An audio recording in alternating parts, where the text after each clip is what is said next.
Bueno, muy buenas tardes y bienvenidos todos a este conversatorio de mecánica cuántica y filosofía.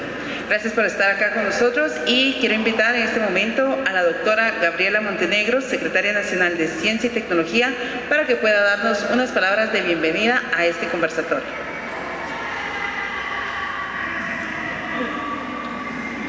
Buenas tardes, amigos y amigas. Es un honor realmente estar hoy aquí con ustedes en este conversatorio. Desde la Secretaría Nacional de Ciencia y Tecnología hemos apoyado al equipo de académicos aquí presentes, que ha sido motor para promover estos temas que a veces nos parecen tan lejanos. Como la vida misma, la incertidumbre es en realidad un principio fundamental de estos fenómenos complejos, pero también la puerta para acercarnos al ciudadano común. La física cuántica, como muchos fenómenos de la naturaleza y de la vida, nos desafía, nos cuestiona y aunque escapa a nuestra comprensión cotidiana, está ahí moldeando el mundo que conocemos. Por eso tan atractivo el título, Filosofía y Mecánica Cuántica, porque ambos nos invitan a cuestionar nuestra percepción sobre la realidad. Hoy, vistiendo la camisola de Guatemala, lo hago no por afición al fútbol, sino porque hay eventos que nos unen como país. Esa pasión compartida por nuestra selección es una metáfora de lo que también podemos sentir por la ciencia: entusiasmo, curiosidad y orgullo por descubrir lo desconocido.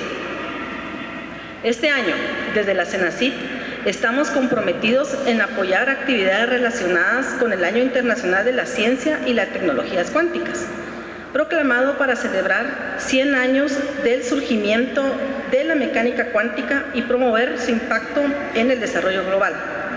Hemos dado pasos concretos, como acercarnos a proyectos internacionales como el Organismo Europeo para la Investigación Nuclear, CERN, uno de los centros de investigación más prestigiosos del mundo. Muy pronto, Guatemala firmará un acuerdo trascendental que reafirma nuestro compromiso con la ciencia y posiciona al país en la comunidad científica internacional. Me da mucho gusto estar con ustedes hoy y compartir con entusiasmo por la ciencia. Que esta pasión nos impulse a seguir acercando el conocimiento a cada guatemalteco y guatemalteca. Muchas gracias.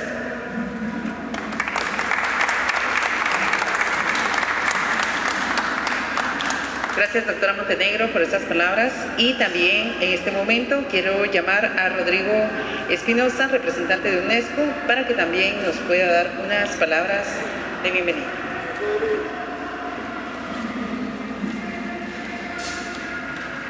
Gracias, muchas gracias. Voy a hacer unas palabras relativamente cortas, ¿verdad? Porque esta no es una actividad protocolaria, no es una actividad que tenga ningún fin diplomático, político, sino más que todo, de lo que yo he visto, es una actividad que tiene fines científicos, fines que fomentan la investigación científica y que es un plus, como todas las otras actividades que hace la CENACYT para Guatemala.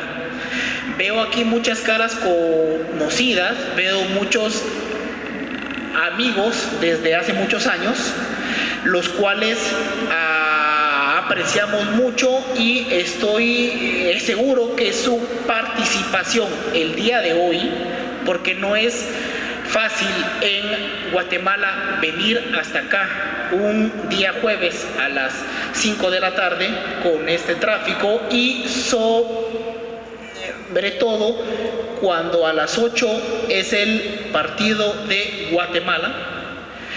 No es una actividad fácil, pero es un compromiso que todos tenemos en base a el fomento de la ciencia y sobre todo de la investigación científica.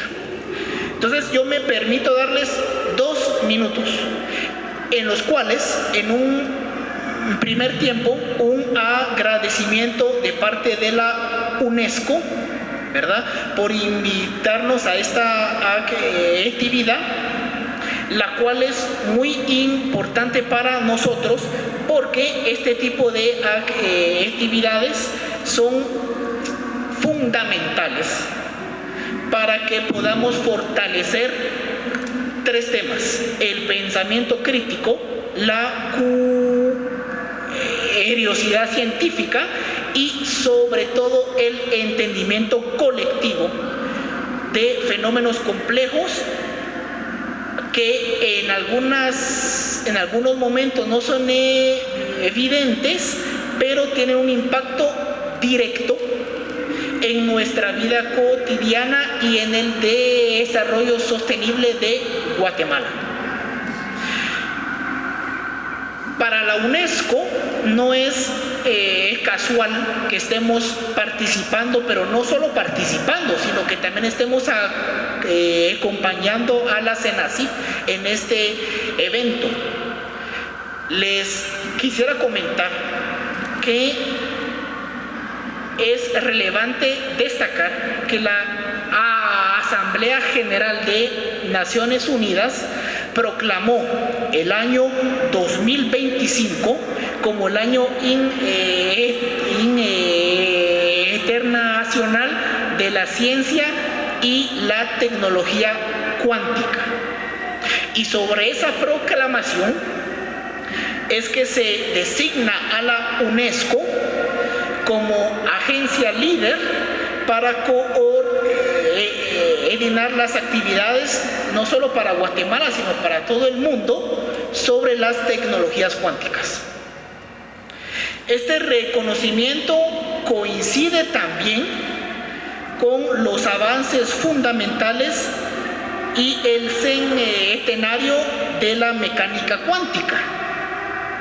Entonces, aquí vamos a recapitular 5 temas que desde la inteligencia artificial podemos recapitular con la tecnología cuántica, el cual es: número 1, la ciberseguridad; número 2, la medicina; 3, la energía; la comunicación y la mecánica, las cuales son un motor que estas impulsan la innovación y la competitividad, no solo para Guatemala, sino este es un tema que está avanzando también dentro de todos los países del mundo. Y en este sentido es importante que yo les resalte un poco también por qué la UNESCO está participando acá. O sea, ¿cuál es el mandato de la UNESCO dentro de este tema? Y es que la UNESCO tiene como mandato la promoción de la ciencia, la tecnología y la innovación, pero desde un enfoque ético, desde un enfoque de la inclusión y basado en derechos humanos. Por eso es que la UNESCO hace mucho énfasis en el tema de la bioética. O sea, es el uso de la ciencia y de las tecnologías, pero basadas en el uso responsable y en el uso ético de estos temas. Eventos como este conversatorio que vamos a estar teniendo dentro de unos minutos son los que justamente fortalecen este compromiso y que acercan y que hacen un enlace, una conexión entre la ciencia y la sociedad, que es un enlace fundamental para la UNESCO, y desde la UNESCO también aplaudimos y tenemos la certeza que es un enlace fundamental para la CENACYT. Antes de que termine, quiero expresar mi más sentido agradecimiento no solo a la CENACYT, sino a la secretaria general, la doctora Gabriela, y a todo su equipo, no tanto por la invitación, sino por toda esa conexión y por toda esa sinergia que la UNESCO y la CENACYT han tenido en el fortalecimiento de estos temas que tal vez a veces pasan tras bambalinas, que tal vez no son tan obvios en un primer tiempo, pero son fundamentales para el desarrollo de Guatemala, y no solo para Guatemala. Este tema que lo estamos viendo hoy en día acá, lo ven también los otros países del mundo que son miembros de la UNESCO y también miembros de Naciones Unidas, los cuales son temas que fortalecen también las capacidades y fortalecen el empuje que hay para lograr los 17 objetivos de desarrollo sostenible de la Agenda 2030 de Naciones Unidas, de los cuales yo finalizo. El más importante en mi criterio personal es el objetivo número 17, el cual son las alianzas para lograr los objetivos. Gracias.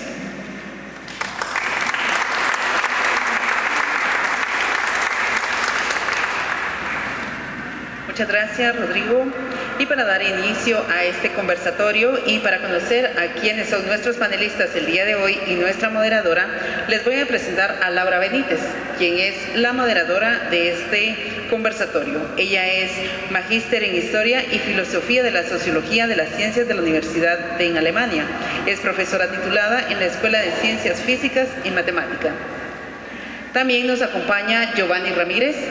Es doctor en Física de la Maestría Condensada y Nanotecnología por la Universidad de Madrid. Actualmente es director del Departamento de Posgrados de la Escuela de Ciencias Físicas y Matemática. Además, nos acompaña en este foro Juan Ponciano, que es doctor en Física de Altas Energías por la Universidad Nacional de La Plata, en Argentina. Actualmente dirige el Instituto de Investigación de la Escuela de Ciencias Físicas y Matemáticas de la Universidad de San Carlos de Guatemala. Además, contamos con la presencia de Luisa González, quien es magíster en Historia y Filosofía. Cuenta con un posgrado en Nanociencia Educativa y se especializó en Educación Constructiva de la Universidad de Harvard. Y también contamos con la presencia de Wilfredo Orellana, quien es artista, investigador y docente. Desde 2022 es director del Departamento de Letras y Filosofía de la Universidad Rafael Andívar, donde obtuvo su maestría en Filosofía y su licenciatura en Letras y Filosofía. Damos inicio a este conversatorio y para eso le dejo la palabra a Laura Benítez. Muchas gracias. Solo quisiera que el público me confirmara si me escuchan bien. Perfecto. Antes de empezar con el conversatorio, hay que mencionar que la mecánica cuántica pues, se considera una parte importantísima de la física contemporánea y desde su nacimiento ha ido inevitablemente vinculada a reflexiones filosóficas profundas. Un año que suele ser clave, que suele vincularse con la gestación o nacimiento de la mecánica cuántica es el año de 1900, con la propuesta del físico Max Planck del concepto de cuánto. Ahora bien, aquí les comparto algo muy interesante que comenta Thomas Kuhn, físico y filósofo de la ciencia, también historiador, sociólogo de la ciencia, originalmente un físico, que en su ensayo ¿Qué son las revoluciones científicas? Nos cuenta cómo justamente Planck resolvió por primera vez el problema del cuerpo negro en 1900, y aquí estoy leyendo directamente algunas palabras de Thomas Kuhn, utilizando un método clásico desarrollado por el físico austríaco Ludwig Boltzmann. Planck nos cuenta cómo Boltzmann llegó a la respuesta de su problema por un camino que entonces era nuevo, utilizando la teoría de la probabilidad, y que ese camino fue fundamental para Planck, a partir de cuyo trabajo se ha convertido en algo habitual. Pero aquí lo interesantísimo es que nos va explicando Thomas Kuhn en este ensayo cómo en ambos problemas se planteó imaginar una división de la energía total E en celdillas de un tamaño que se designó con la ayuda de la letra epsilon. Lo interesantísimo es que en el primer problema, el de Boltzmann, se trataba de una división mental, una herramienta puramente mental para la resolución del problema que lo ocupaba, y ese parámetro podía tomar cualquier valor de manera continua, mientras que en el problema desarrollado por Planck nos cuenta Kuhn cómo de hecho pasaron algunos años. Nos advierte Kuhn, de hecho, que esto es poco conocido, que esta versión de la historia, digamos, es poco conocida. Pasaron algunos años, nos dice Thomas Kuhn, para que otro par de físicos, aparte de Planck, se dieran cuenta de que en el problema que los ocupaba, ese parámetro, de hecho, tenía que tomar valores discretos.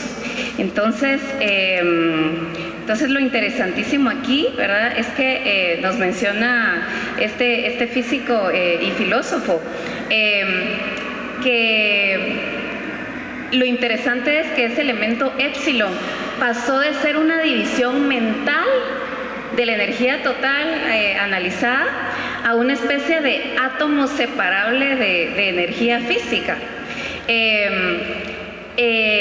Ligado pues a valores discretos. Entonces aquí ya desde aquí vemos algo interesantísimo. Nos dice Thomas Kuhn que al leerse el artículo de Planck que escribió en 1900 se suele interpretar como si en ese momento se hubiera conocido el resto de la historia que ocurrió en los años siguientes, ¿verdad? Entonces, en palabras de Kuhn, nos dicen, después de algunas alteraciones propuestas por otros físicos, como les decía, nos dice Thomas Kuhn, el argumento de Planck era a la vez por completo diferente y el mismo.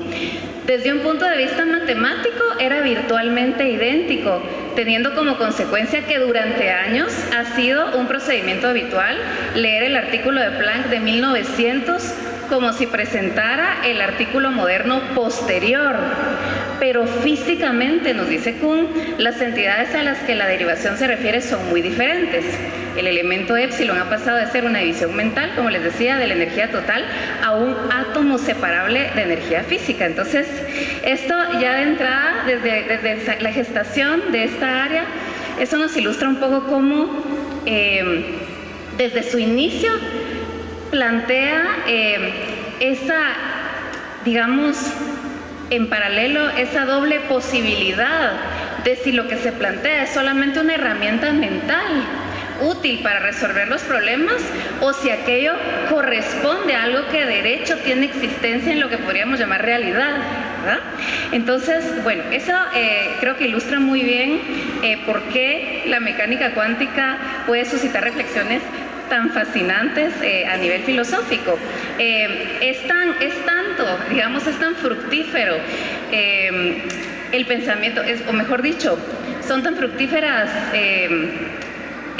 las condiciones de esto y las posibilidades de generar problemas filosóficos que, por ejemplo, la Enciclopedia de Filosofía de Stanford tiene muchas entradas relacionadas con la filosofía, específicamente de la mecánica cuántica.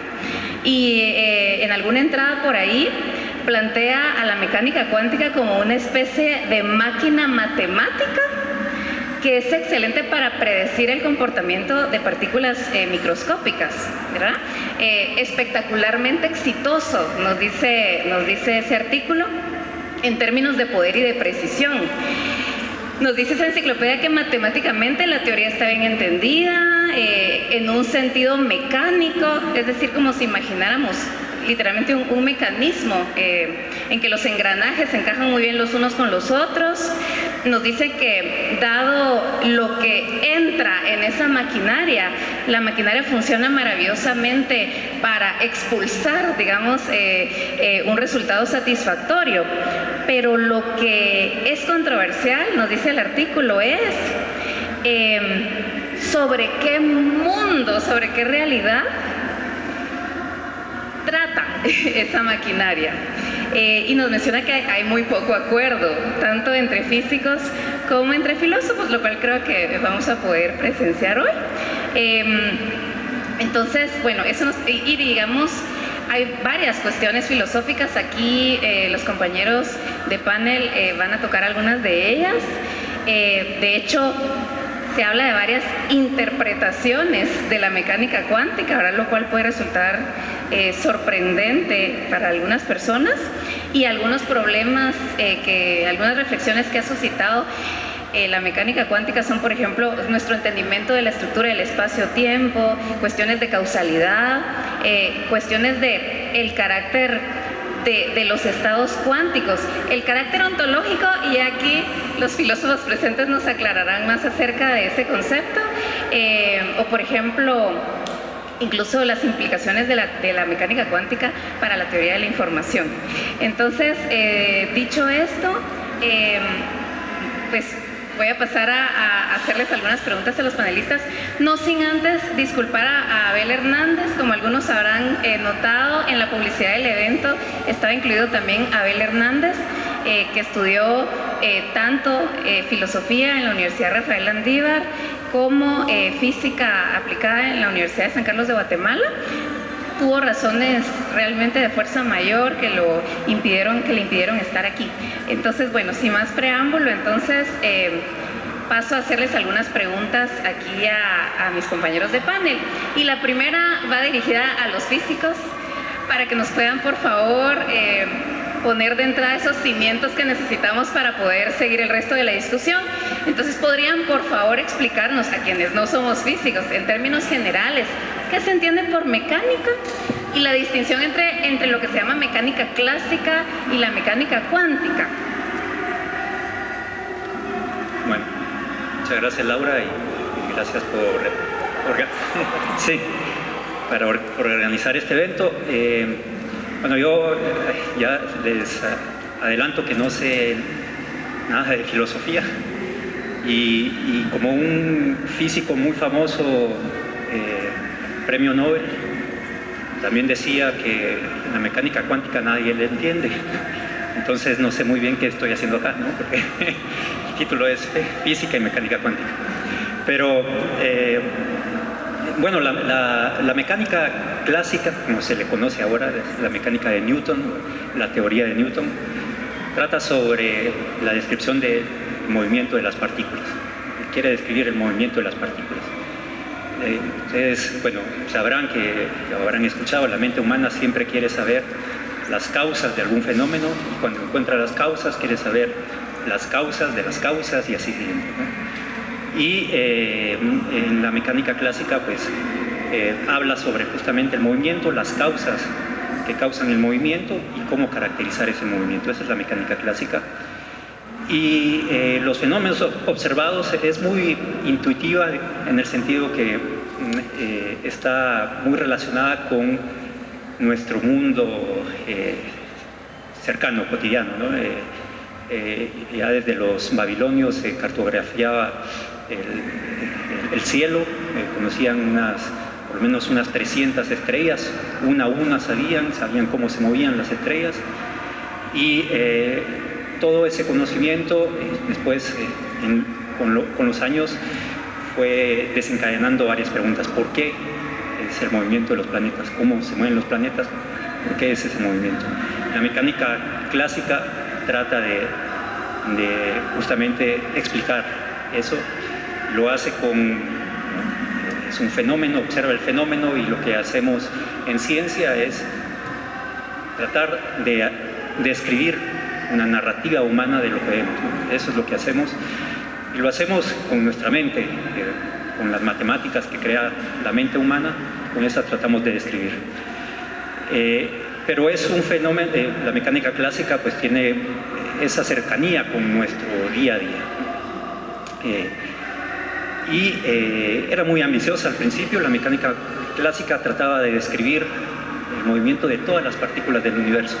Ese es el objetivo inicial, describir todas las partículas del universo, y poco a poco se fue dando cuenta que la mecánica clásica falla en los extremos, en el mundo de lo más pequeño, en el mundo también de lo más pesado y altas energías. Y surgieron otras teorías que eran reemplazaban a la mecánica clásica en esas escalas de longitud o escalas de energía. Y una de ellas es la mecánica cuántica, la más importante de ellas. Y la mecánica cuántica tiene esa dificultad que ya Laura mencionaba. La mecánica cuántica trata de describir el mundo microscópico, las interacciones entre luz y materia. Eso trata de describir la mecánica cuántica. Y nosotros no tenemos una experiencia cotidiana con esos fenómenos. Bueno, tenemos luz acá, pero no es tanto como ver el movimiento de los planetas. Entonces, desde ahí empieza la dificultad de entender la mecánica cuántica. Las dos teorías tienen postulados, son teorías que se basan en principios fundamentales, son principios que las teorías tienen que proponer, o que nosotros tenemos que proponer, porque no sabemos la respuesta de algunas preguntas, y entonces proponemos esos principios, ¿no? Hay respuestas que no sabemos y proponemos los principios. Esos principios después, obviamente, sus consecuencias tienen que ser validadas por la experimentación, y si no se verifican, entonces sí, desechamos los principios y buscamos otros. Pero hablando sobre las diferencias de los postulados, la mecánica clásica habla sobre movimiento, velocidad,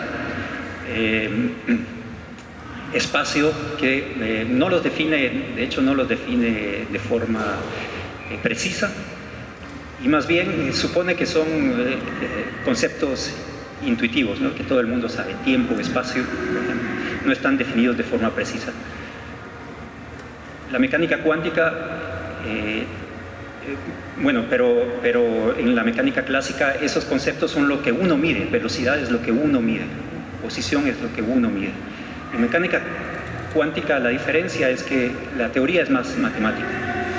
La teoría tiene postulados más matemáticos y por lo tanto son más precisos.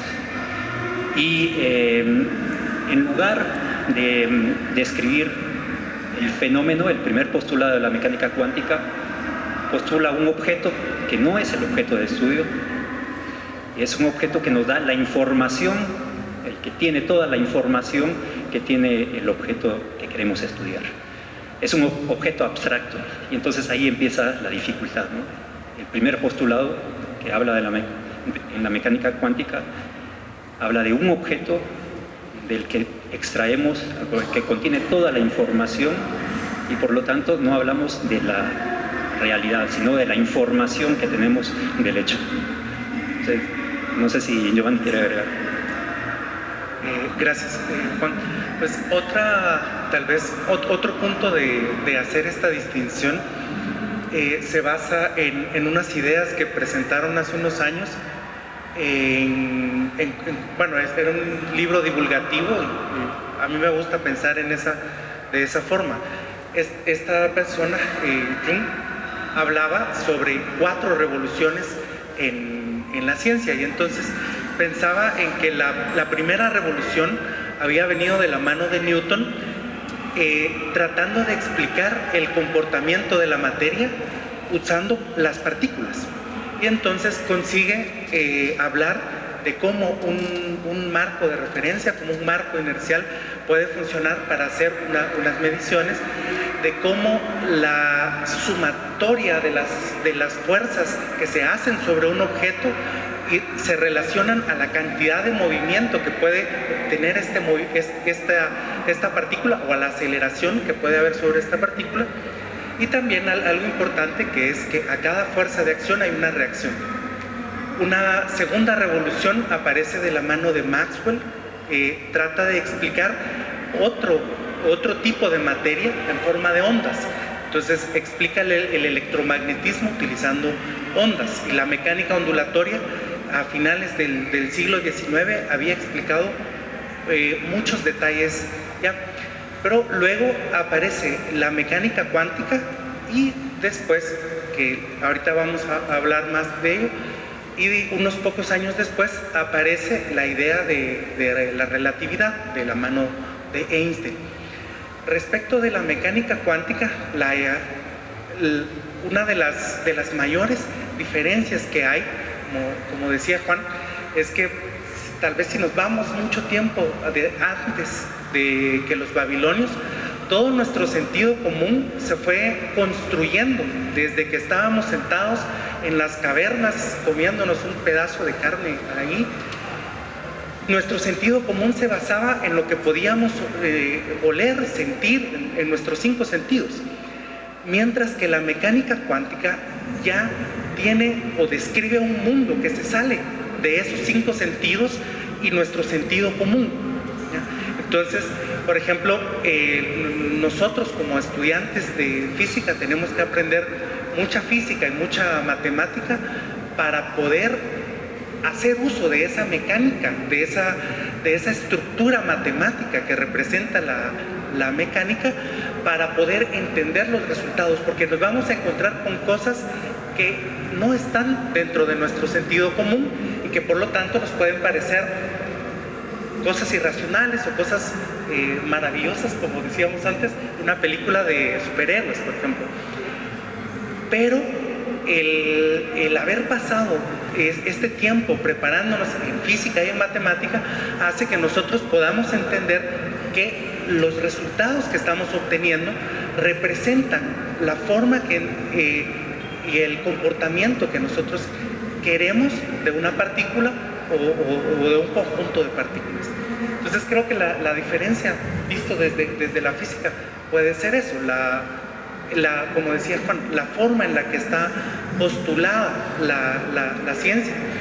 Las dos áreas o las dos partes de la mecánica clásica, fueron construcciones que se hicieron para describir a la materia como partículas o como ondas, y que luego en la mecánica cuántica tenemos la dualidad de onda-partícula, porque podemos utilizar la descripción como ondas o la descripción como partículas para explicar algunos de los experimentos que vemos. Entonces, no sé si... Muchas gracias. Entonces ahora esta pregunta es solo para los filósofos, lo mismo para que nos den la otra parte de cimientos que nos van a ser muy útiles para seguir con el conversatorio. Entonces, ¿podrían por favor comentarnos desde el punto de vista filosófico qué se puede entender por realidad y por qué se ha entendido en filosofía por realismo ontológico versus realismo, bueno, no versus, ¿verdad? Pero por realismo ontológico y realismo epistemológico, independientemente de que ustedes compartan el uso de esos conceptos o no, por favor.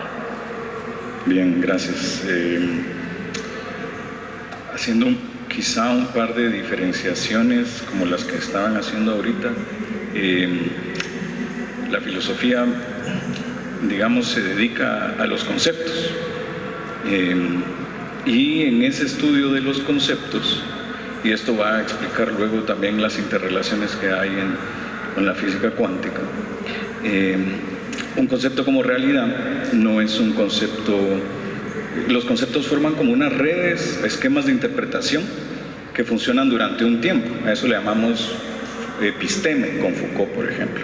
Entonces hay un episteme que es el conjunto de conceptos que le sirven a las personas de una sociedad para explicarse su existencia durante un tiempo. En ese sentido, el concepto de realidad pertenece a la episteme moderna. No es un concepto que ha existido ni en todas las culturas, ni en todo el tiempo. Por ejemplo, esto que llamamos realidad, como Estos estudios filosóficos suelen situarse de los griegos. Los griegos no tenían la palabra realidad, no había concepto de realidad, pero nunca pensaron en eso así. Y el problema era de la physis. Ese era el concepto que se usaba eventualmente, y la physis se explicaba como, por ejemplo, en Platón con el eidos. Eidos es idea en griego. Entonces, en el eidos era la verdad de la physis para Platón. Pero eso que llamamos teoría ilemorfista, el ile es materia, es esencia, y forma es pues, morfos, ¿verdad? Entonces el ilemorfismo es como lo pensaba Aristóteles. Entonces ya ahí hay un cambio también epistemológico importante de cómo se va comprendiendo así. Digo esto porque como para ubicar que el concepto realidad, entonces ¿cuándo se empieza a usar? Ya en la escolástica, que es un periodo de la Edad Media Europea, empieza a usarse el concepto realitas, que tiene que ver con todo lo relativo a las cosas. Viene de res, la raíz latina es res. Entonces cuando se habla de las cosas, se empezó a hablar de todo lo que tiene que ver con las cosas, relativo a las cosas, realidad. Pero no fue filosóficamente hasta Kant que el concepto pues, se sedimentó. Y a ese tipo de conceptos en filosofía les llamamos ideas reguladoras.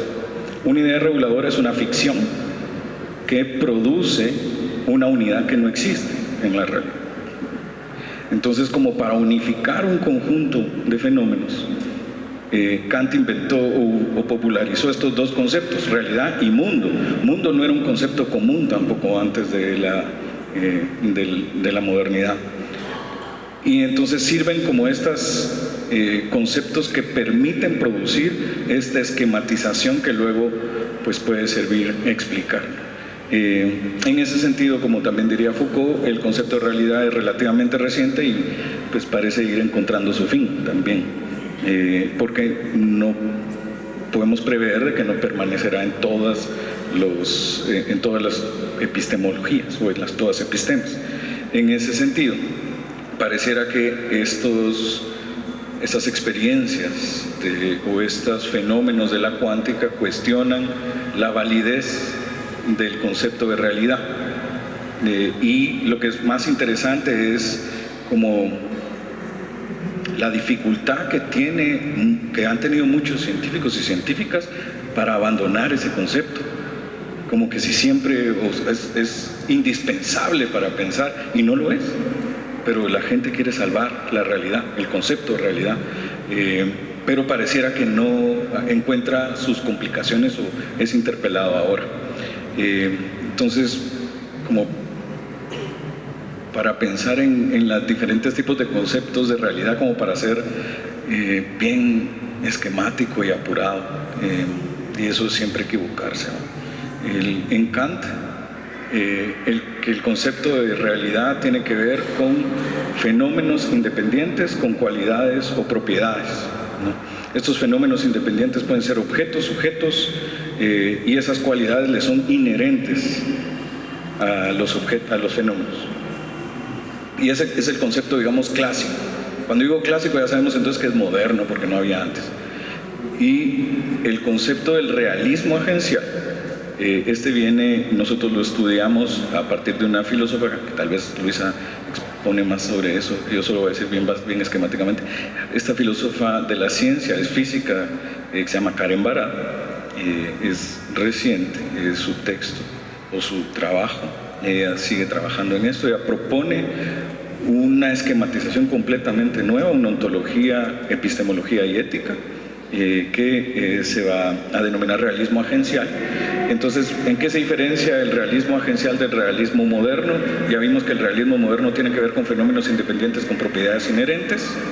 El realismo agencial no hay fenómenos independientes, y entonces los fenómenos no tienen propiedades. No hay nada inherente en los fenómenos. Entonces los fenómenos son productos de relaciones interactivas, le va a llamar ella, no interactivas sino interactivas, y todas las diferencias de los fenómenos se producen en las relaciones de los fenómenos. Nada le es propio ni previo a los fenómenos, digamos.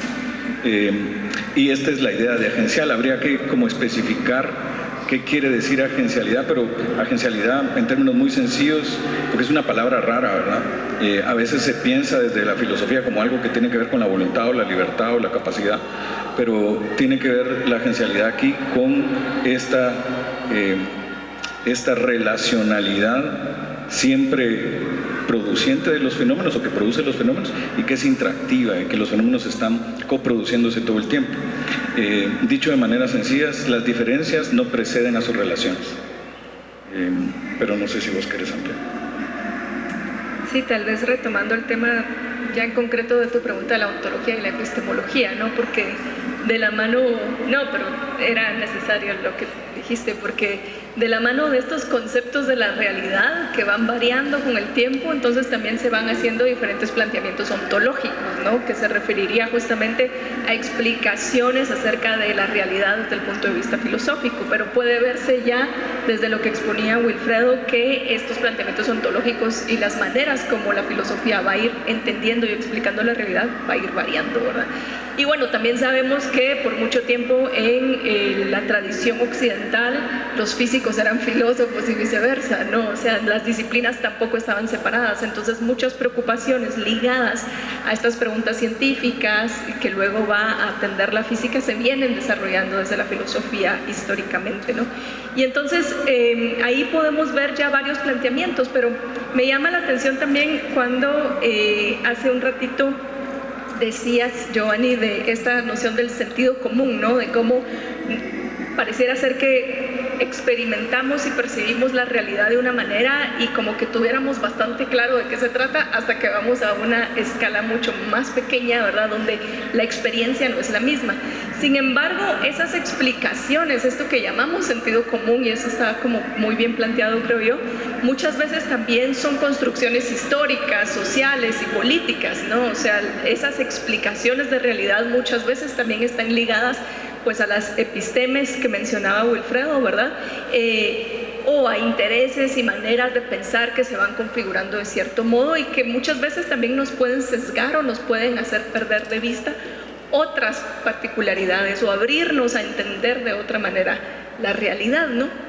Y entonces también podemos ir notando, por ejemplo, en la historia del pensamiento occidental, explicaciones ontológicas que se han vuelto normativas o dominantes, ¿verdad? Incluso explicaciones que hoy siguen muy presentes en el sentido común. Una de ellas sería la propuesta moderna cartesiana, ¿no?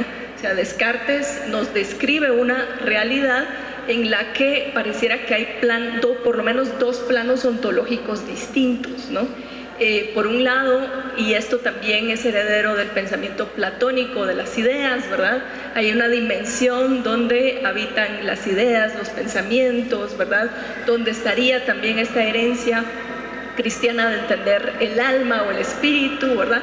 Y por otro lado está la dimensión de los fenómenos, ¿verdad? Y son como dos dimensiones que no siempre van de la mano, y eso muchas veces entonces desde este punto de vista filosófico explica también la posición privilegiada del ser humano con respecto a otros modos de existencia, ¿no? O sea, Descartes tiene tratados enteros donde habla de por qué los animales no tienen emociones, no tienen sentimientos, no experimentan el dolor, ¿verdad? No tienen acceso a esta otra dimensión, mientras que los seres humanos sí la tienen, ¿verdad? Entonces eso es un pensamiento que sigue muy presente en este sentido común, ¿no? Y que ha estado detrás a lo largo de los siglos también de estas prácticas de exclusión, ¿verdad? Y de diferenciación entre diferentes modos de existencia. Entonces ahí es interesante pensar cómo justamente estos planteamientos ontológicos tienen implicaciones éticas, ¿no? Y tienen consecuencias en la realidad misma, ¿no?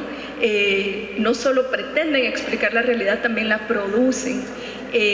Otros ejemplos que podemos pensar es justamente cómo este tipo de entendimientos dan paso o justifican visiones como la de la misión civilizatoria o En la ilustración, ¿verdad?, está muy presente también esta idea del ser humano como sujeto racional, ¿verdad?, consciente, autocontenido. Se va figurando también una noción de ser humano normativo, y todo lo que se distancia de ese modelo entonces produce una jerarquización también de modos de existencia que van a justificar la racialización, la, digamos, configuración de sistemas orientados más a un rasgo patriarcal, ¿verdad?, nociones de capacitismo, ¿verdad?, y no, digamos, división ya muy clara entre lo que sería la naturaleza y la cultura, ¿verdad? Pero no me quiero extender mucho más ahí, creo que lo podemos ir retomando después. Pero en esta visión entonces también la dimensión del conocimiento, que sería la epistemología, y la ontología serían dimensiones separadas, ¿no? Porque una tiene que ver entonces con los quehaceres ligados a el pensamiento, la construcción de conocimientos, la validación del saber, ¿verdad? Cuáles son los criterios con los cuales podemos definir que algo cuenta como saber, ¿verdad? Ese tipo de cosas son de las que se preocupaba la epistemología moderna, por ejemplo, y entonces manteniendo esta distinción. Y a partir de la influencia de la cuántica, y en el caso de esta filósofa que mencionaba Wilfredo, Karen Barad, ella tiene un planteamiento ontológico muy actual, que es el realismo agencial, y ella se inspira mucho en Bohr y las observaciones de Bohr en este comportamiento justamente del electrón como onda y partícula, ¿no? Y sobre todo el efecto que tiene el aparato y el observador, ¿verdad?, en definir de una manera el comportamiento del electrón, ¿no? Y entonces ella va a desarrollar este planteamiento que mencionó Wilfredo de una ontoepistemología como una sola palabra, y luego ontoético-epistemología, para justamente hacer ver que nuestros ejercicios de producción de conocimiento participan de la materialización de la realidad y que eso tiene implicaciones éticas. Muchísimas gracias a los dos. Uy, hay tanto que preguntar a partir de lo que los cuatro acaban de comentar, pero creo que entonces, tomando un poquito, anclándome un poquito en lo que comentaba Luisa, acerca de hecho de la influencia de lo cultural y esa producción de cierta manera del sentido común o de la realidad que mencionabas. Esta pregunta pues va para todos los que quieran responder. ¿Qué papel dirían ustedes que juega el lenguaje en la ciencia? Lenguaje que de hecho en la mecánica cuántica es en gran parte un lenguaje matemático, pero ¿qué papel dirían ustedes que juega el lenguaje en la investigación científica? ¿Y hasta qué punto dirían ustedes que describe o corresponde a la realidad, si es que tiene sentido seguir hablando de realidad? Lo dejo ahí abierto, como lo quiera ver cada uno. Sí, bueno, aquí yo una de las cosas que siempre que puedo la digo es que uno de los grandes problemas que tenemos los físicos fue el habernos separado de la filosofía, y creo que uno de los problemas que pueden tener los filósofos también fue haberse separado de la física o de la ciencia en general.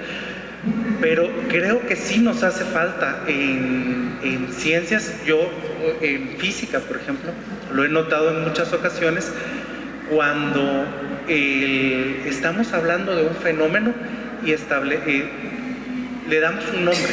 La gente se le ocurre el nombre más gracioso a veces que se le pueda, que le pasa por la cabeza, pero muchas veces sin pensar en el fondo o en el fondo histórico que pueda tener ese nombre o el trasfondo cultural que pueda estar asociado a ese nombre.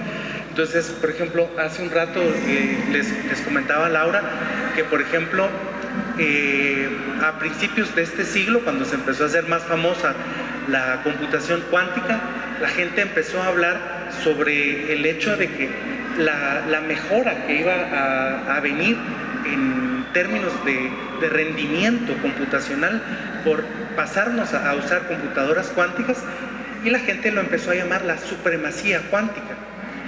Pero no pasaron muchos años después y la gente empezó a hablar sobre que la palabra supremacía implicaba muchas otras cosas y tenía un fondo cultural e histórico que no representaba realmente lo que la gente quería referirse por llamarle supremacía cuántica, a este avance cuántico que iba a haber en la computación.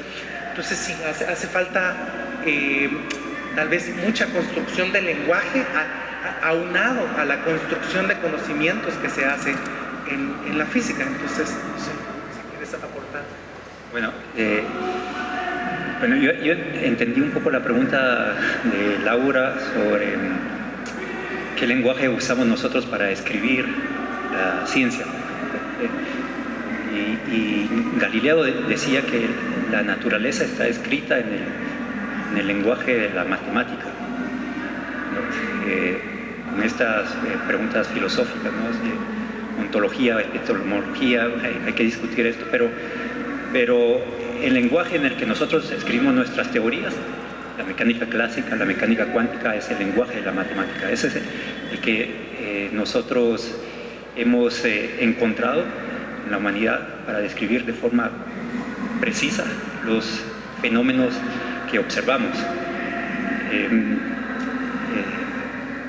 ¿Cómo se desarrolló la matemática? Pues eso se desarrolló en nuestra mente y tiene que ver también con lo que mencionábamos, ¿no? Con la cercanía, nuestra experiencia a lo largo de la evolución de la humanidad, pues la mente también fue evolucionando con esa experiencia y la matemática surge también por esa evolución. Por eso pienso yo que la matemática explica también, según el punto de vista de los científicos,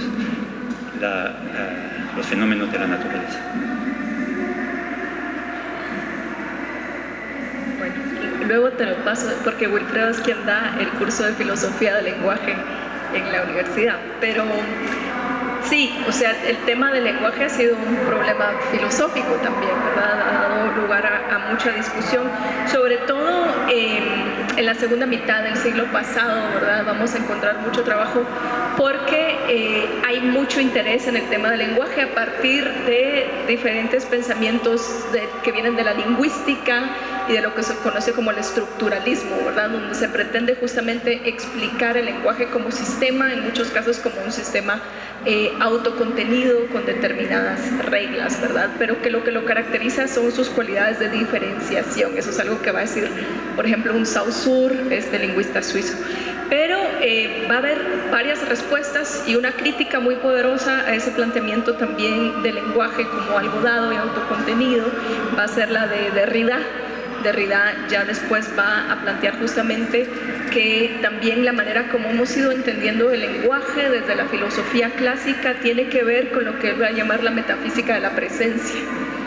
Y en este concepto de la metafísica de la presencia, la idea es que hemos llegado a pensar que el lenguaje o la noción de la voz sería tendría una supremacía, justamente como decías, en la experiencia humana y en su capacidad de comunicación, ¿no? Pero realmente lo que acarrea esta noción es la idea de que entonces la escritura, lo que conocemos como lo simbólico, ya siempre es solo una mediación entre la voz y que entonces la voz tiene este poder de ser como más original, ¿verdad? Y entonces ya siempre estamos como alejándonos, ¿verdad?, de esa autenticidad o originalidad de la voz. Y él dice que no es casualidad que los grandes pensadores occidentales, los más influyentes, nunca escribieron nada, entendido desde esa perspectiva, ¿verdad? Sócrates y Jesucristo nunca escribieron realmente. Y lo que quiere Derrida es recuperar la escritura y va a tratar de jugar con esta idea de la escritura originaria, para decir, no, antes de la voz viene la escritura, justamente para ya no pensar la escritura como una mera mediación o representación de algo que sería más auténtico, y tal vez también puedes ampliar en esto, ¿no? Pero lo que estamos planteando también más actualmente tiene que ver, y esto ya lo trabaja Deleuze y Guattari, contemporáneos de Derrida, que nos empiezan a plantear justamente que los conceptos, más que ser meras representaciones, ¿verdad?, estas, digamos, herramientas que utilizamos para transmitir ideas no son ya solo mediaciones, sino nos permiten adentrarnos en la realidad y participar de la realidad de maneras particulares. En ese sentido, entonces, el concepto también es material en este sentido, no puede estar como en esta otra dimensión cartesiana donde habitan las ideas y el lenguaje separado de la materialidad o la realidad concreta, ¿no? Es interesante porque más o menos contemporáneo a Descartes es Spinoza, y Spinoza tenía otra línea de pensamiento radicalmente distinta, y Spinoza ya planteaba que tanto las ideas como todo tipo de cuerpos o materialidades estaban constituidos por la misma sustancia, decía él. O sea, era todo pensamiento y materialidad expresiones de la misma constitución material, lo que él llamaba sustancia, ¿no? Y Deleuze y Guattari van a trabajar mucho sobre eso, y actualmente también entonces muchas, sobre todo el pensamiento feminista de la ciencia, que va a problematizar la representacionalidad, ¿verdad?, de la mano de esta visión dualista, ¿verdad?, de dos planos ontológicos, uno donde estaría el lenguaje y otro donde estaría la realidad. Van a empezar a plantear más bien, a pensar en términos de una semiótica material, ¿verdad?, o un lenguaje material discursivo, para terminar de entender justamente cómo el lenguaje opera de manera concreta en la realidad, y la realidad también entonces participa, digamos, de la producción del lenguaje. Voy a hacer un esfuerzo por intentar ser claro.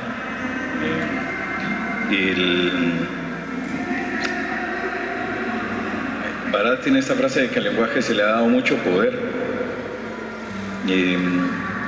y quizá como explicándolo de varias, o tratando de desglosar ahí,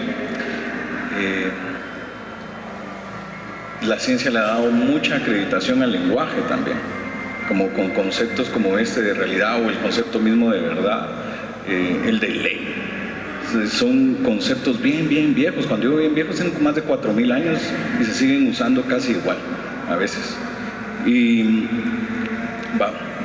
el lenguaje no es solamente humano, ¿no?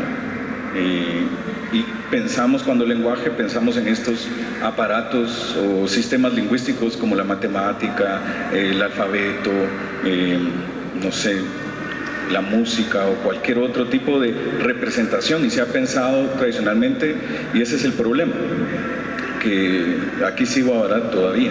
El lenguaje se ha pensado tradicionalmente como un medio transparente de representación,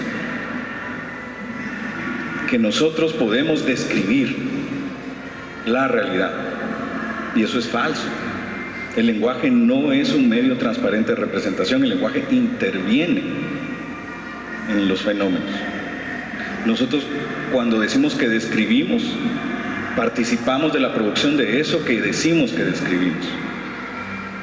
Y en este sentido, cabal, lo que hemos dicho y que ahorita estaban repitiendo de nuevo, de que la filosofía y la física pues era un mismo estudio. Todavía a principios la gente que inventó la cuántica o la descubrió estudió filosofía también en su pensum, porque justo, o la cátedra de Newton se sigue llamando filosofía de la naturaleza, por ejemplo, y es porque todo esto, digamos, ¿qué es lo que pasó entonces con la cuántica, como para irlo relacionando?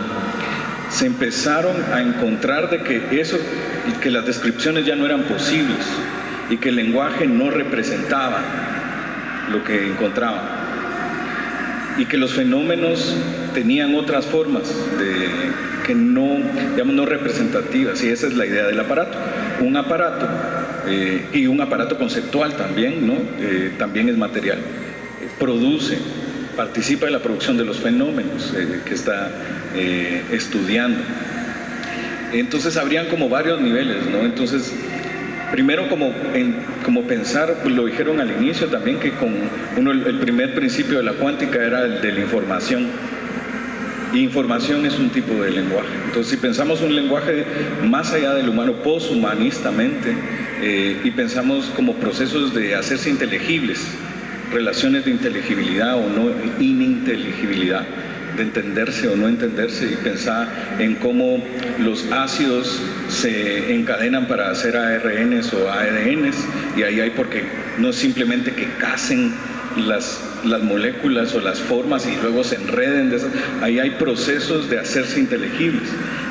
Igual pensar en, no sé, los enlaces covalentes o cualquier otra relación material que requiere de transmisión de información, digamos, o de constitución de información. Entonces hay un montón de otros lenguajes no humanos que no siempre corresponden con las herramientas lingüísticas humanas, y que lo que encontramos, lo que se encuentra en la cuántica es la necesidad, o estos fenómenos demandan de la revisión de todos los conceptos, y a decir todo siempre es arriesgado, de todos los conceptos con los que pensamos eso que llamamos realidad. Y una última acotación para no extenderme mucho: por ejemplo, la matemática está bien, es muy famoso en filosofía analítica, el proceso que se dio de incompletitud de la matemática. Voy a referirme a Gödel brevemente, porque ya saben que, bueno, no sé si saben, pero Kurt Gödel propuso el teorema de incompletitud y lo expuso en una conferencia un día antes que Heisenberg anunciara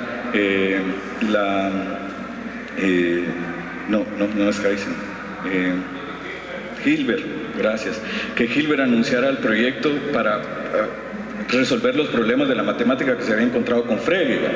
Vean, todos estos son físicos y todos estos son filósofos. ¿Y cuál era el proyecto? Que la matemática fuera decible, que todo se puede escribir, ¿no? Que fuera consistente, que no tuviera contradicciones, ¿verdad? Que fuera total. Y el teorema de incompletitud lo que demuestra es matemáticamente que eso no es así. La matemática ni es consistente ni es decible por completo. Entonces la herramienta que usamos para describir tiene fallas también. Entonces, ¿esto qué demanda?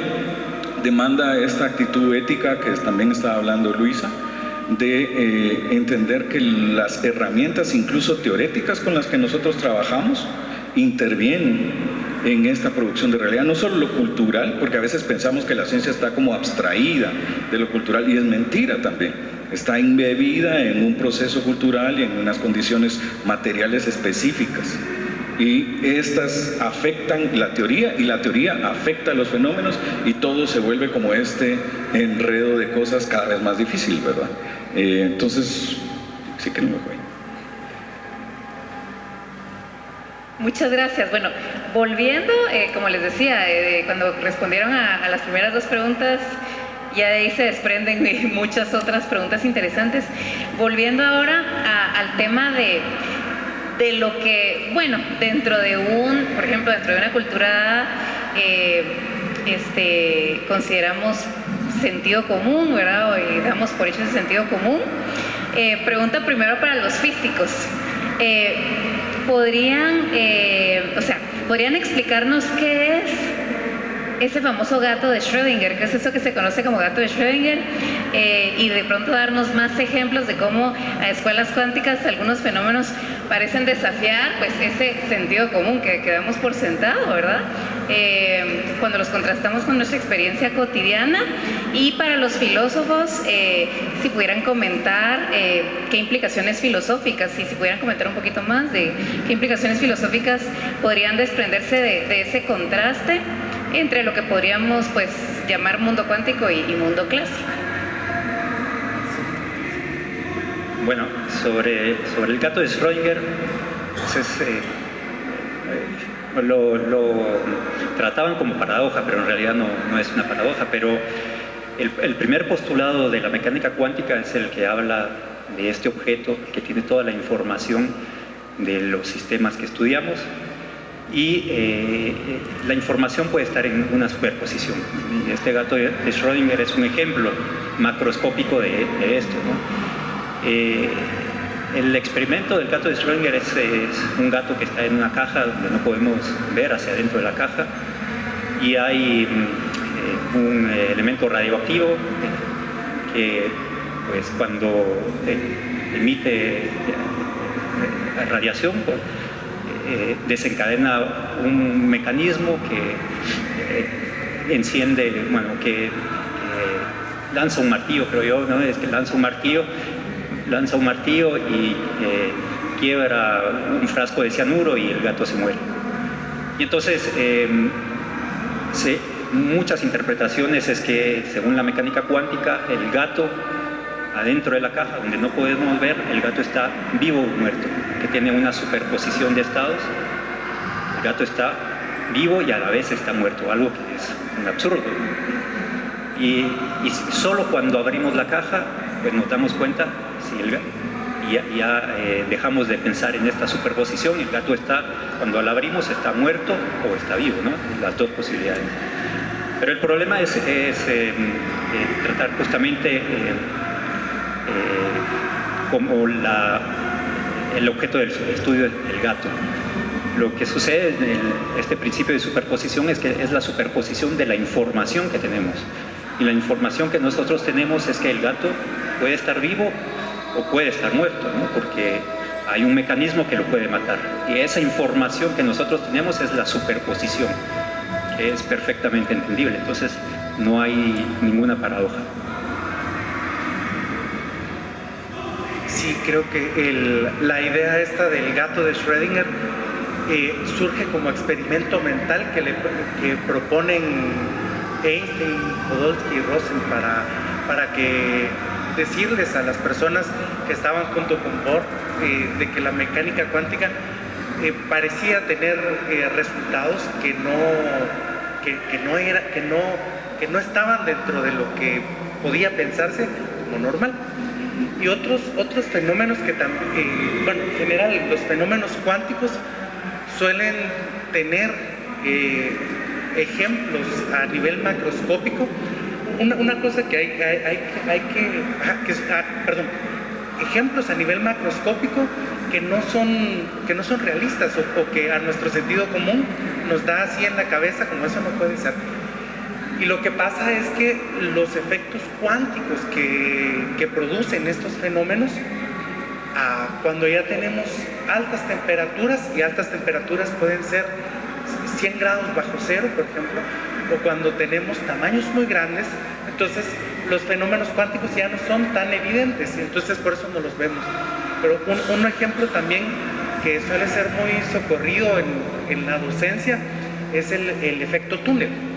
En el efecto túnel nosotros tenemos un electrón que se mueve en la dirección de una barrera de potencial, y entonces después de cierto tiempo podemos medir la probabilidad, la cantidad de información que decía Juan, podemos medir la cantidad de probabilidad de que ese electrón haya atravesado la pared o la barrera de potencial. En un ejemplo macroscópico es como que le pidamos a un estudiante que corra contra una pared y que después de un momento nosotros vamos a ver si atravesó la pared o no. Entonces, a nivel macroscópico no funciona, es lo que sucede a nivel microscópico, y también resulta bastante extraño pensar que algo puede atravesar una barrera de potencial como una pared.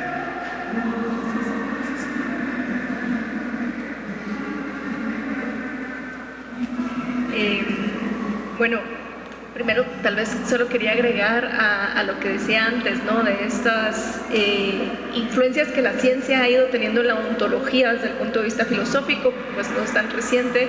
Desde el momento en que las disciplinas se separan, también la filosofía ve la necesidad de irse informando de los avances científicos, ¿verdad? De ir pensando los planteamientos ontológicos, no solo desde el punto de vista crítico hacia planteamientos previos, sino hacia planteamientos nuevos, digamos, ¿no? Entonces, ya existe, digamos, esta relación entre la ciencia, en su momento la biología, la matemática. Deleuze y Guattari trabajan mucho con planteamientos matemáticos de mediados del siglo pasado para pensar en una ontología de procesos, ¿no? Y de hecho hay toda una rama de filosofía de procesos que tiene justamente que ver con esto, con entender o dar explicaciones ontológicas a partir de planteamientos científicos ligados a esta noción de la realidad, digamos, como procesos, ¿verdad? y como fenómenos, una también ontología en el caso de la luz de Guattari que ellos van a nombrar como relacional, y una ontología de la diferencia, ¿no? Y entonces esto tiene que ver también con dar cuenta de que esta realidad que estamos describiendo pues no es como un plano, justamente como mencionaba Wilfredo hace un rato, de entidades individuales independientes que eventualmente se relacionan entre sí, sino una realidad constituida por fenómenos, y el concepto que usa Karen Barad justamente va a ser que intraactúan, no interactúan, porque no son unidades independientes, sino son fenómenos que se están compenetrando y afectando mutuamente, ¿no? Entonces, este tipo de pensamiento va a tener como muchas implicaciones, por ejemplo, en este caso también de pensar en el comportamiento del electrón, ¿verdad? Que a veces se puede manifestar como onda, a veces como partícula, y que hay una influencia, ¿verdad? De cómo eso se va a dar. Nos lleva a pensar desde el punto de vista de la filosofía con mucha cautela, de no como solo traer a una escala macro las descripciones, ¿verdad?, de estas escalas micro, pero sí pensar que al final de cuentas sí esto que describimos como realidad pues no está determinado, ¿verdad?, que en esta cualidad de procesos y de fenómenos afectándose mutuamente, ¿verdad?, las posibilidades de materialización o de producción de la realidad están abiertas, ¿verdad?, son casi infinitas. Y eso entonces pone en duda muchos supuestos previos, ¿verdad?, muchos supuestos previos que en gran parte tienen que ver con una organización dualista de la realidad, ¿verdad?, que nos llevan a pensar y a problematizar de manera directa divisiones tan claras que tradicionalmente el pensamiento occidental ha hecho, por ejemplo, como mencionaba antes, entre naturaleza y cultura, pero también entre capacidad, discapacidad, humano, animal, pasado, futuro, ¿verdad?, sujeto, objeto, ¿verdad? Y entonces cómo este tipo de planteamientos nos llevan a pensar de manera crítica cómo se han producido esas fronteras, generalmente un entendimiento dual de la realidad, donde uno de los términos de esta visión dualista, digamos, se plantea en términos negativos con respecto a lo otro, como decir ser humano es no ser animal, ¿verdad?, y ser animal es no ser humano, y como eso traza un límite bastante claro entre esas dos partes, ¿verdad?, y cuáles son las consecuencias que eso tendría a nivel concreto en la manera como hemos organizado nuestras sociedades y nuestras maneras de relacionarnos con otros modos de existencia, y de ahí directo pensar la crisis climática y la noción capitalista de la explotación de recursos naturales, ¿no? O sea, también cómo ese tipo de cuestiones han operado ahí y cuán relevante se vuelve a partir de estos planteamientos plantear este tipo de preguntas, ¿verdad?, y abrirnos a pensar justamente de manera distinta. Y en estos términos también, entonces, cuando pensamos en una ontología de la diferencia, estamos pensando en cómo estas relaciones entre fenómenos están produciendo efectos de diferenciación, pero esto nos lleva ya no a pensar en la diferencia en términos negativos, como en estas lógicas de dualismos, ¿verdad?, como cuando decimos esto es diferente a o con respecto a tal cosa, sino pensar que en estos fenómenos ya siempre se están produciendo efectos de diferenciación, y que lo que caracteriza también la realidad entonces sería esta riqueza diferencial y continua, ¿no? Y entonces ya no a pensar la alteridad, ¿verdad?, o la otredad en esos términos negativos. Y de ahí lo voy a dejar porque si no... Yo voy a continuar con tu línea con el argumento, porque me parece que este cuestionamiento a los dualismos es bien útil para hablar de estas implicaciones que este experimento tiene, porque como ahorita está diciendo Luisa, tradicionalmente, y esto tiene varias explicaciones, la lógica más sencilla para pensar es la de opuestos, la de dos, sí, no, blanco, negro, vivo, no vivo, humano, no humano, bueno, malo, y presente, no presente, por ejemplo, presente, ausente, y dentro de esa lógica, que nos es la más sencilla para pensar, También, pues, es la más sencilla también porque hemos sido instruidos en ella, porque políticamente es muy útil para producir estas diferencias, ¿no? Entonces, estas diferencias mujer, hombre, bueno, malo, cabal, que sirven para regular y formar las acciones, pues ha sido muy útil para ordenar el mundo en el que actualmente vivimos, ¿no? Pero, entonces, experimentos como este lo que hacen es como mostrar que a veces cuando pensamos en estos fenómenos, estamos todavía usando como la lógica más común que tenemos para pensar, como decir, si una cosa está presente no puede estar ausente y viceversa, pero quizá ni presente ni ausente sirven ya para pensar en eso. Uno de los conceptos que a mí se me hace más problemáticos es el de probabilidad.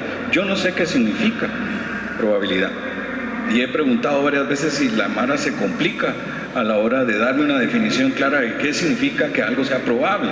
Puede ser. Y ese puede ser es bien ambiguo y entonces no tiene definición, me parece, la probabilidad. Me parece, tal vez ustedes me ayudan. Y esto tiene que ver porque entonces ese concepto de probabilidad está montado sobre ya esta lógica de opuestos. O eso no es. Pero lo que estas implicaciones y estas formas de pensamiento nos muestran es que, o estos experimentos nos muestran también, es de que hay fenómenos que no son una cosa o la otra. Y que no siempre están separados y que pueden haber varias como dimensiones de afectación, llamémoslo así, y que eso es lo que creo yo también estábamos comentando, Luisa, eso no es exclusivo de la física y que en la teoría crítica, en la filosofía y en los feminismos se ha ido preparando o estudiando durante muchísimos años. También otros tipos de lógica, otros tipos de fenómenos y de relaciones en donde estos opuestos no funcionan de manera dura, a veces ni funcionan. Y esta como apertura que ha tenido la teoría filosófica, feminista y crítica hacia otros modos no dualistas de pensar, hacen que las implicaciones de este tipo de pensamiento, más bien es como cercano a eso. Ahorita vos mencionabas de la extrañeza de todo esto. Hay una tradición ya larga de pensar la extrañeza en los feminismos, la teoría queer, en la filosofía, y el concepto mismo de extraño nos sirve como para pensar justamente en este tipo de relaciones en donde los dualismos no nos sirven para explicar eso que ocurre. Y eso que ocurre no es exclusivo de lo microscópico, las relaciones sociales, las relaciones políticas también se explican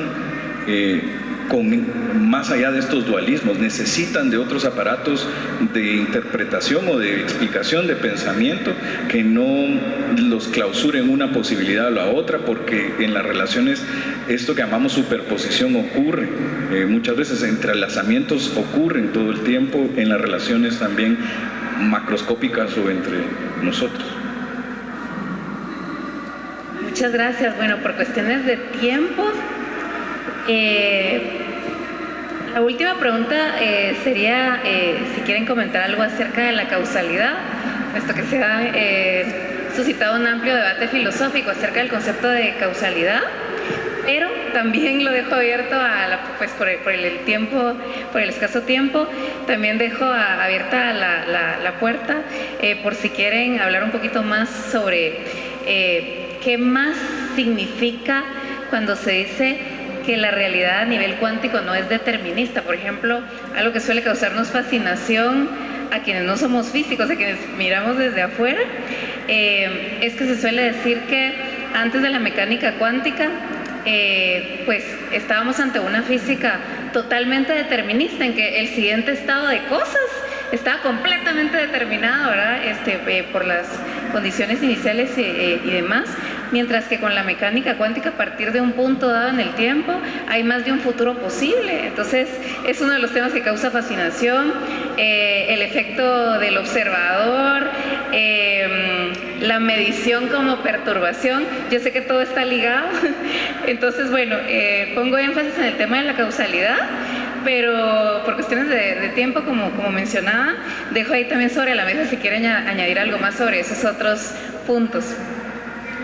Bueno, física, causalidad y determinismo están muy relacionados, y también están relacionados con lo que le molestaba a Wilfredo de la probabilidad, porque justamente uno de los postulados de mecánica cuántica, el postulado que más le molestaba a Einstein y a algunos contemporáneos de Einstein, era el postulado de la medida. Y uno tenía tenía esta información del sistema con este objeto que se llama función de onda. Este objeto contiene toda la información del sistema. Eso es lo que nos da el primer postulado de la mecánica cuántica, que uno lo puede definir perfectamente en matemática. Es un objeto que vive en un espacio vectorial, un espacio de Hilbert. Y hay un postulado que nos dice cómo extraer la información de este objeto, ¿no? Definir operadores para extraer la información del objeto. Y otro postulado es el que nos acerca al fenómeno, y es cómo medimos cualidades de ese fenómeno. Y en este postulado de la medición, uno no tiene, antes de la medición, uno solo tiene probabilidades. Y cuando uno mide, pues uno ya obtiene el valor, pero si uno vuelve a hacer el experimento, uno puede obtener otro valor. Entonces, la probabilidad de los resultados, bueno, el resultado es una probabilidad, y ese postulado le molestaba mucho a Einstein. Y está relacionado con el determinismo, ¿no? Porque entonces no podemos hablar de una causa, un efecto, ¿no? Está muy relacionado. Y eso dio pie a que Einstein con otros colaboradores, Podolsky y Rosen, propusieran que la mecánica cuántica es incompleta, y que debajo de la mecánica cuántica o encima de la mecánica cuántica tenía que haber una suprateoría, unas variables ocultas que la mecánica cuántica no tiene acceso, y que cuando uno mide, pues uno lo que hace es promediar en esas variables ocultas, y entonces lo que predice la mecánica cuántica es un promedio realmente de una suprateoría. Esa discusión empezó desde el inicio de la mecánica cuántica. Ese paper de Einstein, Podolsky y Rosen es del 35, y hasta en el 64 un físico, creo que era irlandés, él llevó la discusión del plano filosófico al plano experimental, y demostró, con matemática otra vez, demostró que cualquier teoría clásica, incluso con algunas variables ocultas, tiene que tener un resultado distinto al de la mecánica cuántica.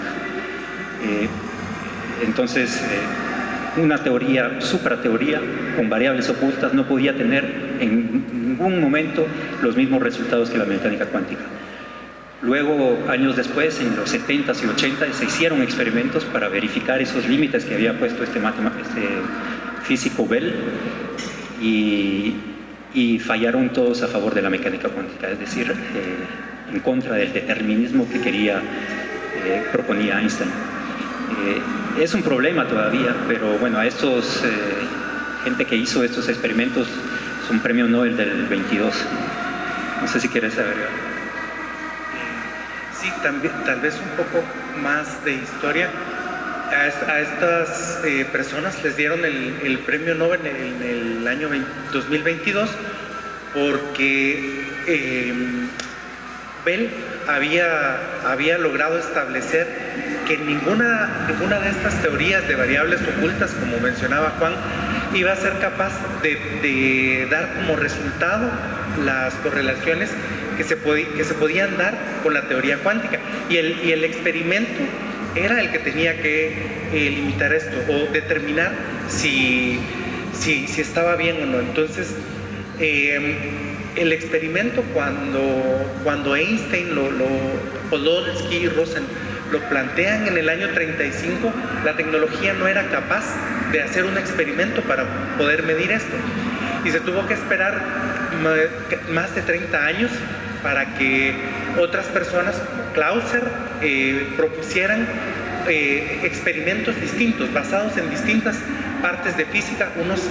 Unos de los experimentos estaban pensados para hacerse con electrones, por ejemplo, con electrones simples y con cada uno de los electrones y poder medir con ellos. Pero para los años 70, cuando Clauser propone esto, la tecnología lo que permitía era hacer mediciones con óptica, con fotones de luz. Y entonces el experimento que propone, o el cambio que propone Clauser, ya traduce de ese lenguaje que había propuesto inicialmente Einstein para hacer el experimento, al experimento que logró hacer Aspect en 1980. Entonces, creo que sí.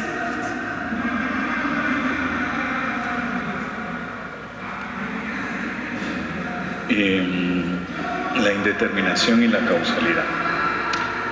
Todo este conjunto de experimentos que nos vienen contando también muestran esta base experimental que tiene esta propuesta del realismo agencial, por el que se propone entonces una ontología indeterminada.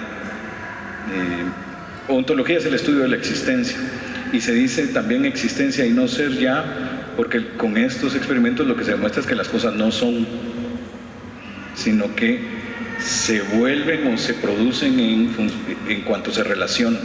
Las relaciones producen materialización, y esas materializaciones se diferencian en procesos también de diferenciación, y eso pues a toda escala. La ontología indeterminada demanda entonces cabal de recalibrar conceptos como el de causalidad y del determinismo, que parece entonces comprobado que a esa escala no funciona. La materia es relacional. Y en palabras de nuevo de Barad, la materia es un modo de hacer, no es una cosa, no es un objeto, son relaciones haciéndose todo el tiempo.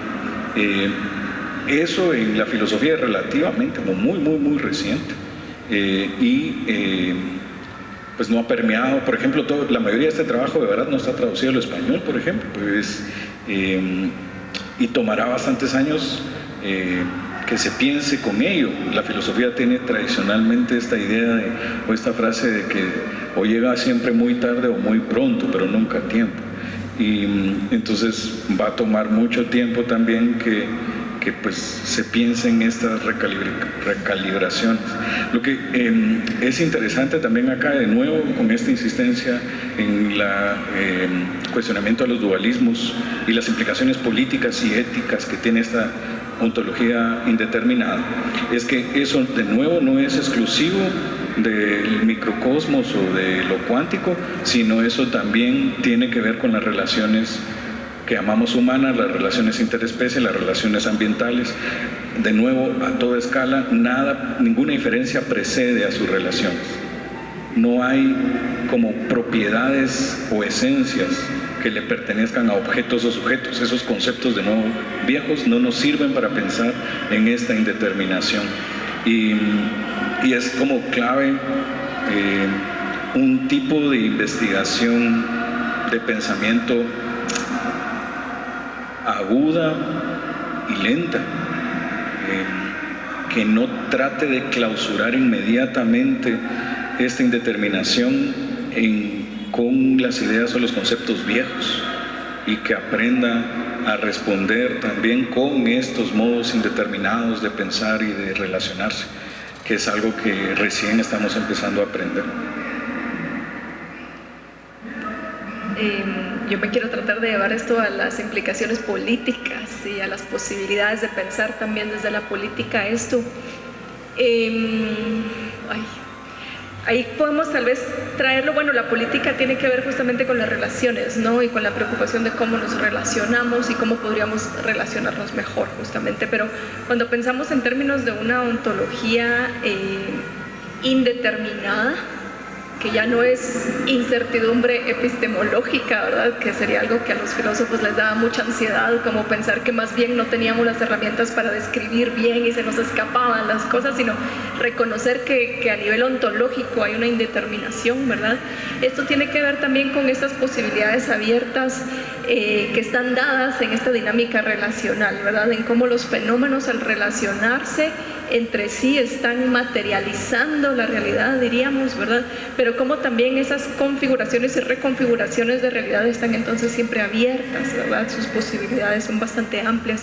Y si lo traemos, digamos, a términos políticos, también podemos pensar de una manera más compleja nuestros relacionamientos, ¿verdad?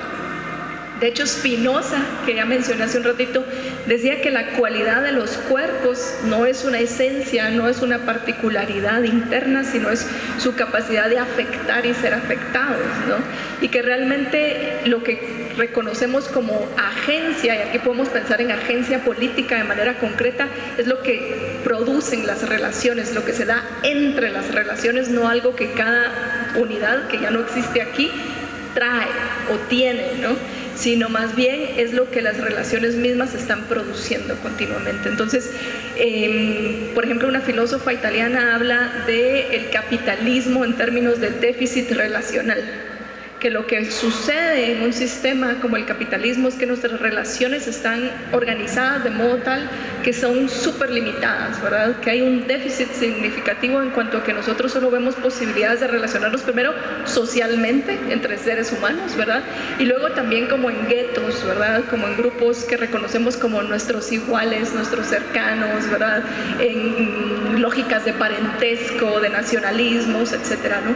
Pero realmente lo que eso está generando entonces es que las posibilidades de afectación a partir de esos relacionamientos también son extremadamente limitadas. Y no solo limitadas, sino tienen consecuencias que diríamos también limitantes en cuanto a nuestras posibilidades de participar de esa realidad.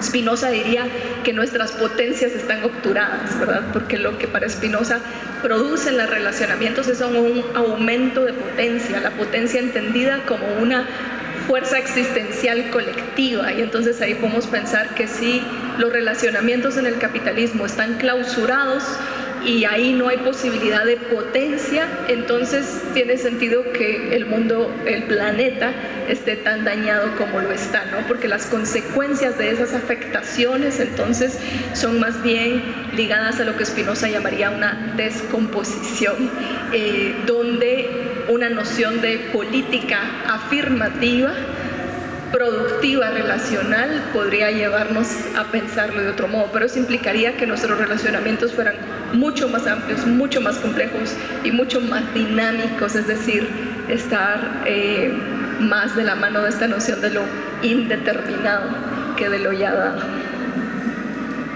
Bueno, entonces ya para cerrar, y para cerrar de manera breve, yo con lo que me quedaría, después antes que nada, solo quería añadir a la última pregunta. Yo sé que planteaste la pregunta para los físicos y filósofos, pero solamente quería añadir que tanto en la formación de los físicos de la Escuela de Ciencias Físicas y Matemáticas, como en la formación en la licenciatura en Letras y Filosofía, se llama, ¿verdad?, de la Universidad Rafael Andívar, pues me consta que por lo menos hay una semillita en cada uno de esos ámbitos. En el caso de la Escuela de Ciencias Físicas y Matemáticas, hay un curso de Filosofía de la Ciencia, simplemente como esa semillita de invitación a la apertura, hacia adentrarse después más profundamente en este tipo de posibilidades filosóficas, más allá, como decías tú, pues de esa formación puramente técnica e instrumentalista. Y en el caso de la Universidad Rafael Andívar me consta que hace unos 5 años, si mal no recuerdo, empezó un curso llamado Visiones Científicas, que está dirigido esta vez para estudiantes de humanidades a introducirlos un poco en el mundo de la ciencia, también como esa primera semilla que permita que después se entren más. Entonces, bueno, es algo positivo de esa formación de esas dos carreras, en la formación actual de esas dos carreras en nuestro país. Entonces, para terminar y de manera rápida por el tiempo, decía yo que yo con lo que me quedaría es definitivamente con una invitación que nos deje este conversatorio a una humildad, diría yo, una humildad intelectual, una humildad humana a varios niveles. Primero porque mientras más tenemos el privilegio de entrar un poquito en contacto con áreas de pensamiento como la mecánica cuántica o la filosofía, más nos damos cuenta de lo poco que sabemos, ¿verdad? Incluso tal vez de los límites, ¿verdad? De esos límites humanos en relación con el con el ámbito del conocimiento. Pues esta sería una cuestión epistemológica, pero siento yo ese llamado a esa humildad y también esa humildad humana, ¿verdad? Porque si algo podemos ver dentro de ese transcurrir, esta producción que ha habido históricamente de diferentes teorías físicas, diferentes también posturas filosóficas, vemos que entonces, en todo caso, no parece ser posible hablar de, o sea, defender la posibilidad de una verdad absoluta, de un conocimiento completo, ¿verdad? Que sea completo, que sea incuestionable, que sea inmutable, sino todo lo contrario, ¿verdad?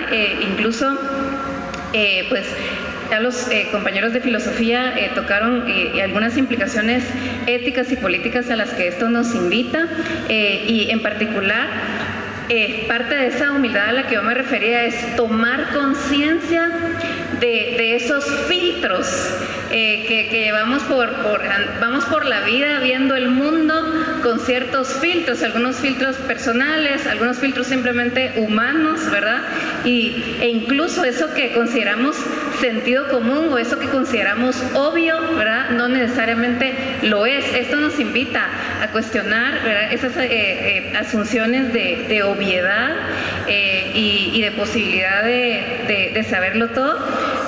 Además, ¿verdad? Esa invitación a liberarnos un poco de ese molde que puede funcionar como una camisa de fuerza, ese molde de esa concepción dualista, como lo señalabas tú, o de esa concepción desde la separación o la segregación a la que apuntabas tú.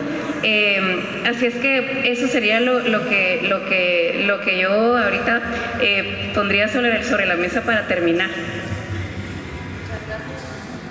Muchas gracias, Laura, y al panel también, y al público presente por habernos acompañado esta noche. De igual forma, este conversatorio va a estar siendo publicado en las redes sociales de CENACYT para que ustedes, si tienen alguna duda, puedan volver a consultarlo. Muchas gracias.